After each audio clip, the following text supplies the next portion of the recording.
It's finally here, the David Ross episode. We talk about the Cubs skipper and his many, many shortcomings next. You are Locked On Cubs, your daily Chicago Cubs podcast, part of the Locked On Podcast Network, your team every day.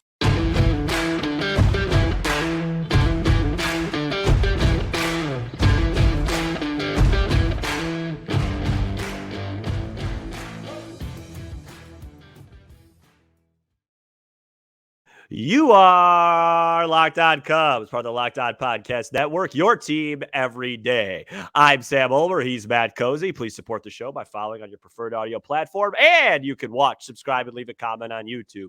Thanks so much for making us your first listen. We are lifelong fans taking our passion into a discussion with you on all things Cubs. Today's episode is presented by FanDuel. Make every moment more right now. New customers can bet $5 and get $200 in bonus bets.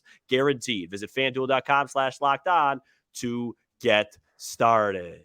Welcome in. Happy Wednesday. If you're wondering why I'm doing the open today, it's because I have to get one thing off my chest before we get going, and Matt takes over and does his thing, and that's this. Before we get into the David Ross shtick and all that stuff, I just want to say this.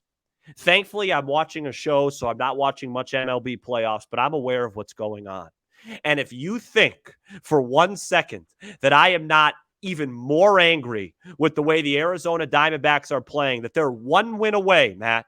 They're one win away from going to the National League Championship Series. They're one win away from fulfilling the destiny that I thought that our team could fill. And they had the same path that we talked about on this show. The susceptible Brewers, the Dodgers don't have pitching. Carson and I talked about it. Even he and I broke down the path. The susceptible Brewers, the Dodgers don't have pitching. And they finished one game ahead of the Cubs, and the Cubs went 1-6 against them down the stretch. And I know everybody out there already type it into the comments. Sam, it's only the Cubs' fault. Sam, blame the Cubs. Only the Cubs to blame. I know. I get it. It doesn't make it any easier for me. Okay, that Saturday night in September when that game went 13 innings, that umpire looked at Cody Bellinger's swollen hand and said, "You don't get to take your base." And Swanson left two guys at third, and Wisniewski got hit in the backside, and Swanson couldn't catch the ball. Look, I could go for days, but I just want to let every single person know that I'm still very hung up on it. I know my resolution is to be more positive, and Matt, I think I have been so far, but everybody has relapses, and the order of operations in my life says before I have to be more positive, I have to be honest first. I'm an honest person, and if I'm going to be honest, I'm still struggling, and the Diamondbacks aren't making it any better, and we didn't make it because of margins, and we know that. My voice just cracked, and with that, you do your David Ross segue and everything. I just have to take a second. Cubs manager David Ross just completed his fourth season at the helm, and after an 83-79 campaign, now has a .480 win percentage for his managerial career. Ross is safe and returning for the 2024 season. That was confirmed by both the owner, Tom Ricketts, and the president of baseball operations, Jed Hoyer, last week. Cubs do have a club option on Ross for 2025. If he completes this fifth season, then Ross becomes only the third Cubs manager in the last 50 years to go 5 seasons as Cubs manager. The other two are Joe Maddon and Jim Riggleman. The only manager who went more than 5 years in the last 50 was Leo DeRocher, who went 6.5 seasons from 1966 to 1972. So, folks, that could have been a trivia. You need to first spare me he's early in his career and he's still getting used to the job, because that's a lie. I understand he opened in unusual circumstances. 2020, his first year, was not a full season. Spring of 21 was a little bit choppy. But after that, it's been normal, thank goodness, in terms of our world, including the baseball world. And I don't want to hear that he's early in his career. If he becomes only the third person in the team's history the last half century to get to the 5-year mark, there's nothing new about that. So I wanted to get that out of the way first. Yeah, and are you feeling okay? I'm not. Okay. Tom Ricketts called this a great season, which is quite confusing because he said that the Cubs season overall wasn't great. So then how was the managers?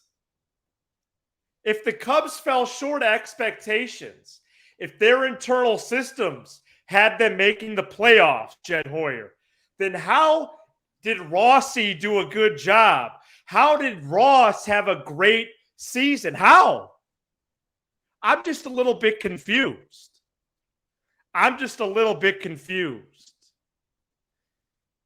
The players, especially the veteran players, say Ross is a steady presence. Hoyer actually said that in his end of season presser last week. Have you seen this guy after games in pressers? Speaking of which, Is that rhetorical? did you hear him call out the Pittsburgh Pirates? It's embarrassing. Only a few weeks ago? No, it was an embarrassing press conference. And finally, Sam, Yeah. and here's the big one. And this is one of our best first segments that I think we've had so far. We're only 6 minutes in. The Cubs finished with an expected record of 90-72. The same record as the World Series bound Texas Ranger. They also had a run differential of plus 96. So the question then becomes, how did they finish with 7 less wins than expected? Because 7 wins is 3 series, which is a lot. And is finishing with 7 less wins, paired with scoring 96 more runs than your opponents, is that on the players?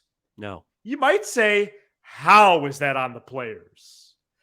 And that's what I have from my end to open up. You said it beautifully. Look, this episode's tricky for me because I was debating. I have a notebook. I'm pointing. Can't see that on camera. I have a notebook. I've written down all the games that I thought David Ross cost the Cubs this year. And I thought about bringing it on the show. The number's about 17. That's a lot. Now, yeah, of course. And, people say that's a joke, of course. Well, I think a normal manager probably I could have said 9 or 10. So really it's like an extra 7 because every team has a bunch of games that they feel like hey, if we made this decision differently, we would have won. But, that's excessive. And I decided not to do that, maybe for a different time because I just don't want to pile it on. But I've been saying this since before we even had a program. I've been saying this before we even had a podcast before this one. I don't think, as it currently stands, David Ross is a World Series manager. I don't believe that. Why? You mentioned a lot of it. To me, I think David Ross got better as the season went on with his in-game decision-making. I will admit that. I'll save that for the second segment because there is a path for him to improve. And, of course, the roster improving around him will help. Early in the year, April and May, I thought he should have been fired. I thought the fact that, and that's where Tom Ricketts, his quotes bother me because Ricketts' rationale for saying it was a great year was that Rossi got us out of a 26-36 hole. Well, Tom, he took us right into the hole. He was awful. He had no idea what who his high leverage guys were. Keegan Thompson blew a game in the 9th inning. The next day he was in Iowa. Why is he pitching in the 9th inning then of a closing spot? 4th game of the year, Drew Smyly. Keegan Thompson's warmed up, ready to go. Smyly left in a batter too long, 3-run homer. Thompson comes in, 3 shutout. Cubs lose by 1. Back-to-back games in D.C. Madrigal left on the bench in a contact situation. Wisdom strikes out. It was just over and over again, obvious decision-making. That improved the last half of the year. There's no question about that. I don't really see the overall leadership factor. I don't think guys are really held accountable. Guys continue to make the same mistakes. I get that he's a veteran manager but what does that mean? That he just lets the veterans do what they want? I thought he stuck with Mancini way too long. Just because Jed Hoyer has him rostered doesn't mean David Ross has to play him. David Ross or play him as much. David Ross started the year with Trey Mancini and Miles Mastrobuoni as the right fielders on this club. Now Jed Hoyer gave him a bad hand there for sure, but there were other things that he could have done. It was obvious after the first week that shouldn't have happened, right? Right. David Ross miscalculated his bullpen. And look, why does David Ross have a job heading into 2024? Because the bullpen broke down and it wasn't his fault. That's why. And that's very fair. And honestly, and I've said this multiple times, I really don't blame David Ross that much for the end of the season collapse. I blame David Ross for the 26-36 start. Sure. That's where I'm at. Now, look, in hindsight, and a lot of people will comment and say, Sam, you could have rested a lot more guys. People forget all the guys that you wanted rested were on the IL. Dansby Swanson was on the IL. Nico Horner was on the IL. Cody Bellinger was on the IL. They had time. I'm not really super angry at anything Ross did down the stretch. I think that got really murky and difficult when you lose your high leverage guys. And the proof's in the proof's in the pudding. When Alzolay, Merriweather, and Leiter were clicking, they were winning close games. My issue with Ross is that he started the year unserious. He obviously didn't pay attention in spring. In March, we were saying Alzolay should close. In March. What did it take? Till June? Yeah, so it did. It took till mid-June. Those type of things have to be fixed. I said March 1st, Nico Horner shouldn't have been leadoff. What did that take? Till June? July? Yeah. I mean, around the same time. Yeah, it took too long to get into a rhythm. Basically, it took till June 9th. And his in-game decision-making left a lot to be desired early. And then I thought he got better. But again, as it stands, in October 10th, when people listen, it'll be October 11th, 2023. I have not seen anything that proves to me that David Ross is a manager of a World Series contending team. Now, there is a world, because baseball is not football, where that might not matter. If the roster's good enough, he just has to just put it out there and clap his hands. But the whole purpose of what we've talked about now for almost 15 straight months on this show is how important the margins are. Right. Because the Cubs haven't been good at that for 2 years. And if they're going to improve on that, he needs to improve. So we'll talk about what he needs to improve on next. What a segue. I'm here all night. Today's episode is brought to you by FanDuel. October baseball is back, and you can make your postseason debut with FanDuel, America's #1 sportsbook. Join FanDuel today. You'll get started with $200 in bonus bets guaranteed when you place your first $5 bet. Just visit FanDuel.com/lockedon to create your new account. Then you can get in on the action from the first pitch until the final out. Bet on everything from strikeouts to home runs to who will win the game. And if you don't want to wait the whole game to get a W, predict what will happen in the next at bat with quick bets. So head on over to FanDuel.com/lockedon right now. Step up to the postseason plate with $200 in bonus bets guaranteed. Make every moment more with FanDuel, official sports betting partner of the Locked On Podcast Network and Major League Baseball. The regular season is over, but you can catch the entire postseason on SiriusXM on the SXM app. You can listen to the radio call of your choosing from any of the playoff teams, or keep up with all the postseason discussion you could ever want with MLB Network Radio on Channel 89. What needs to improve for David Ross in 2024 based on what we saw mainly in 2023, but perhaps even before then? We mentioned his in-game decision-making did improve throughout the course of the season. I do think he was hampered. Blanket statement, hampered with roster issues, but more specific when you zoom in, certainly the bullpen to start and finish the year, and some key injuries and absences, as we've explained. So I have three main things then moving forward. One would be, and we could trade off and add our what we think here. I think there's got to be less platooning based on matchups. If it's crystal clear, sure, that's an evidence-based argument. Even if the evidence is there, though, I think we saw too many times this campaign where, while I'm for the platoon-based matchups, which 99 times out of 100 is based on handedness, I think that should happen some of the time, but does it need to happen all 162? Well, no. Well, I'm glad you brought this up. Go ahead. I don't mean to cut you off, but I'm going to add on to that. Please going. add on. Oh, I'm going to add on then. And then I'm going to talk about bunting. Okay, and I'm gonna add on to what you're saying. You say the platoons, I say this. Okay. Get guys in more set spots in the lineup. Stop Swanson this year. 2, 5, 6, 7, 4, 3. It's like a lottery ticket. Get some guys in steady spots. Hap hit leadoff. Right. Horner 2. Bellinger 3, Alonso 4, Suzuki 5, and those are your 5. If they're all healthy, 148 times of the year. Right. Like, it doesn't have to be every other day. Okay, we're gonna try Horner at 1 today. We're gonna Hap down to 7. This guy in 3. Too many lineup configurations that. See, I'm different than you in a lot of ways, of course, but in this case, I'm different than you.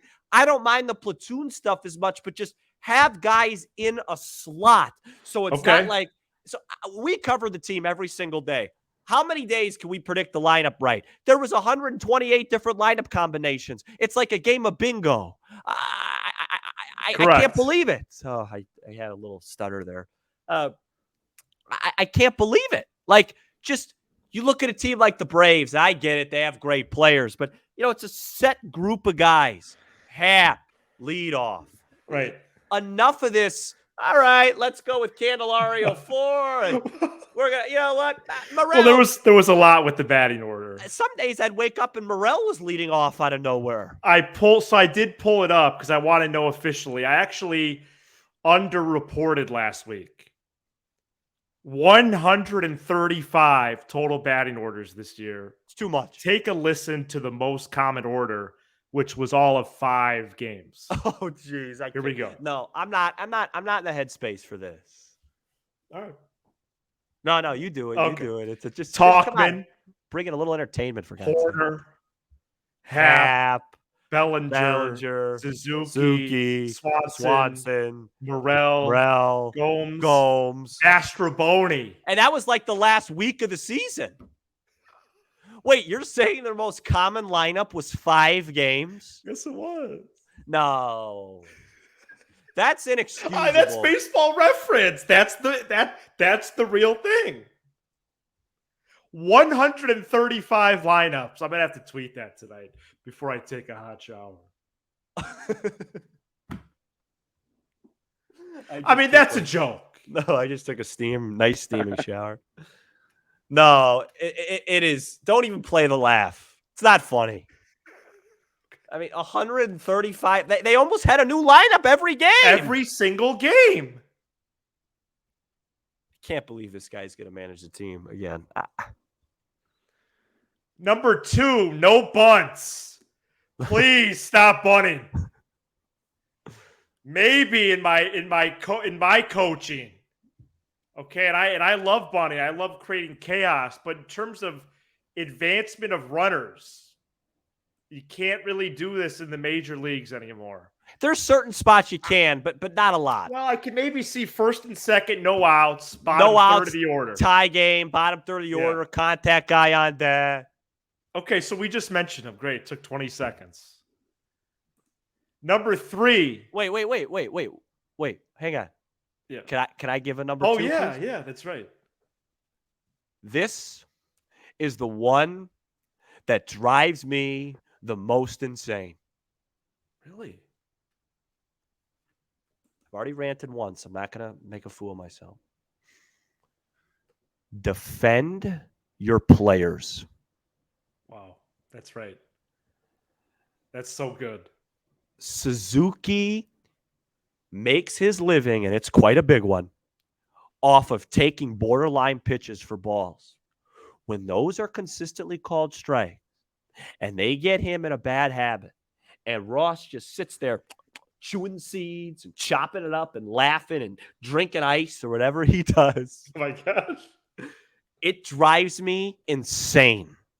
When Suzuki struck out one of the bad losses this year, I can't remember. There's about 100 of them at the end of the year. I think it was against Pittsburgh at home on a pitch that was at his nose to end the game, and Ross just stood there in silence. It matters. Show your players you care about their at bats. Defend them, lead them, and sometimes get tossed out of a game. That's part of the job, whether you like it or not. No, that's a good one. That did become clear with Suzuki, and I would add Happ in there as well. He sits there. It's a tough call. He ain't go back out there. We'll drink some coffee after the game. My third one. Leadership.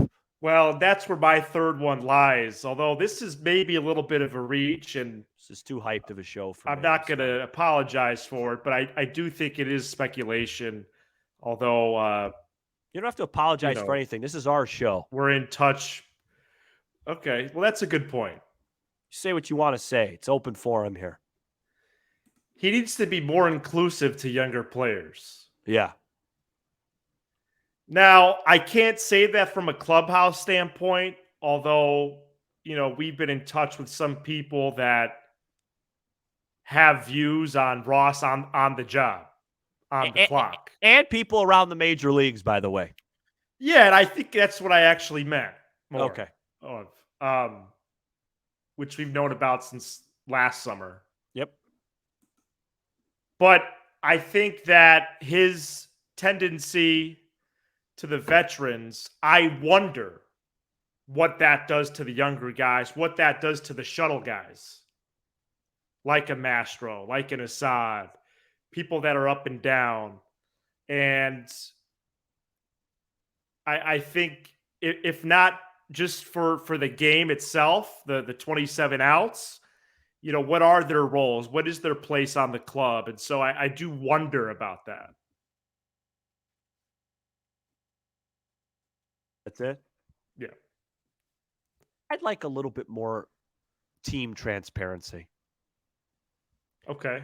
I know I'm more of a media guy where it matters to me. Please don't tell me that Cody Bellinger's day-to-day when he misses a month. It just makes me feel like you don't care about me as a fan, okay? Or as a reporter. And don't give me the and that's not a Ross thing, though.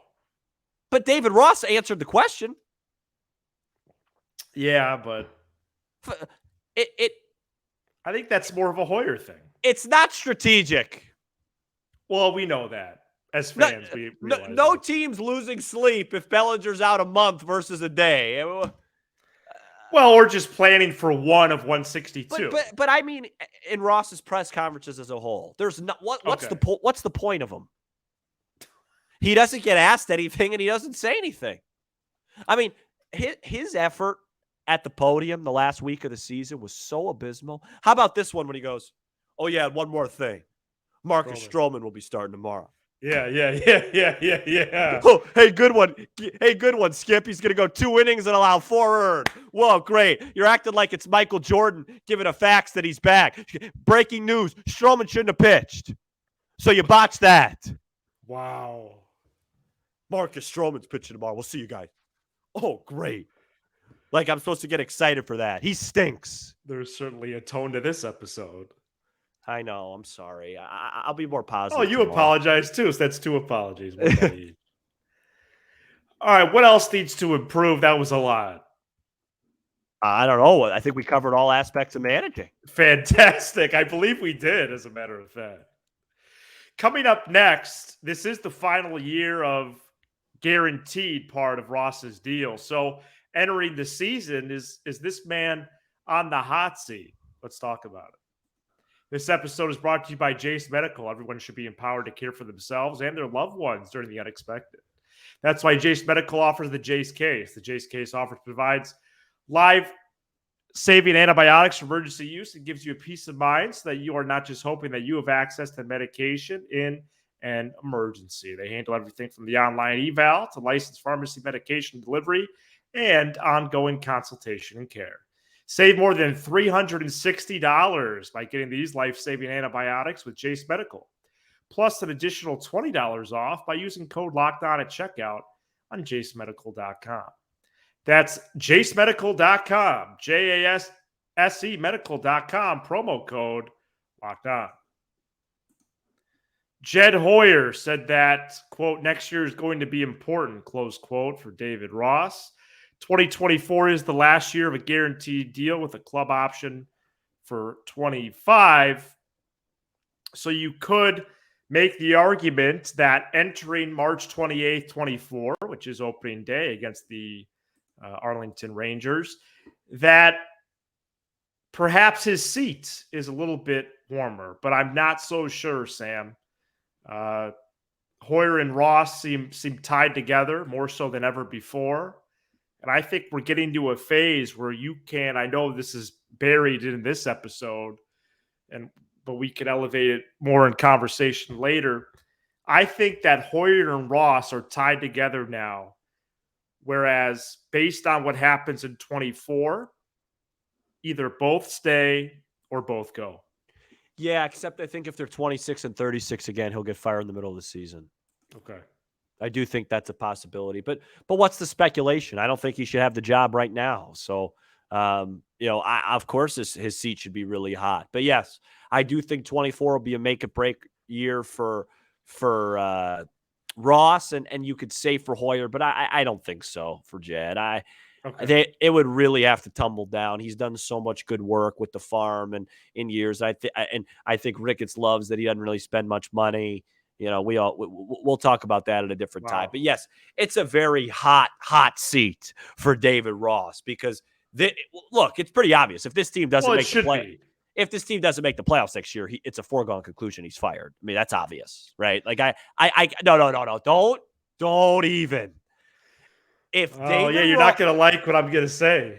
If the Cubs don't make the playoffs next year and David Ross is the manager in 2025, I've said this threat 50 times on the show because it's a bit. This is the first time I mean it. I won't do the show. All right, I'll timestamp that. Time that. Here's the thing, and that may be true, but I do think that there is a chance that this franchise picks up the club option before March 28th. Yeah, but they could still fire him. They could. They could fire him with a club option. But I would like as a fan. If they win 75 games and bring him back, then congratulations to all the everydayers out there. You could audition because we're out, and I'm out for you. You just said it. How can you be the longest tenured manager in the history of the team and he's never won a playoff game?